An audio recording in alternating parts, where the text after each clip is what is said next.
আপনারা যারা 2025 সালে বিদেশে পড়তে যাচ্ছেন তাদের জন্য এখনই সময়। আপনারা ঠিক সুন্দরভাবে অ্যাপ্লিকেশনটা গোছাতে পারবেন 2025 সালের সেপ্টেম্বর ইনটেকের জন্য। তো আপনাদের মূলত এটা করার জন্য 4টি কাজ করতে হবে। তো 4টি কাজ কী কী চলুন জেনে যাই। প্রথমেই আপনাকে বিশ্ববিদ্যালয় সিলেক্ট করতে হবে যে আপনি কোন দেশে যেতে চাচ্ছেন।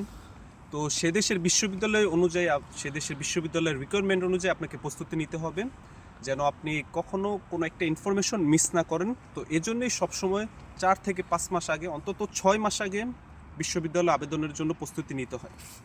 তো দ্বিতীয়ত আপনার কাছে যে জিনিসটা থাকতে হবে সেটা হচ্ছে আপনার কাছে ভাষাগত দক্ষতা থাকতে হবে। তো যেমন হচ্ছে আইএলস, টোফেল, পিটি এবং বিভিন্ন বিশ্ববিদ্যালয়ের রিকোয়ারমেন্ট অনুযায়ী আপনাকে সেই ভাষার দক্ষতা অর্জন করতে হবে। সেটা হতে পারে আইএলস, সেটা হতে পারে টোফেল, সেটা হতে পারে যে কোনো ইংলিশ রিকোয়ারমেন্ট টেস্টিং সিস্টেম।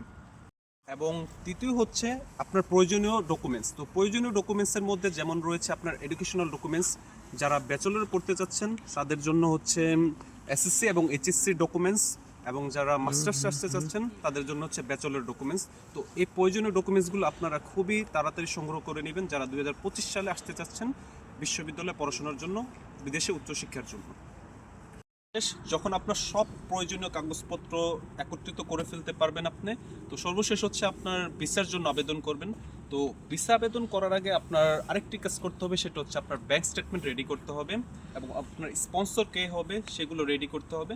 যখন আপনার সম্পূর্ণ ডিটেলস এবং সম্পূর্ণ সব কিছু রেডি হয়ে যাবে তখন আপনি আবেদন করবেন বিশ্ববিদ্যালয়ে, এবং বিশ্ববিদ্যালয়ে আবেদন করার পরে যখন আপনি অফার লেটার পেয়ে যাবেন, অফার লেটার পাওয়ার পরে ভিসার জন্য আবেদন করবেন এবং আপনি চলে যাবেন আপনার স্বপ্নের দেশে ইনশাল্লাহ। তো নিজে নিজে করুন সব কিছু, নিজে নিজেই পারবেন সব কিছু ইনশাল্লাহ।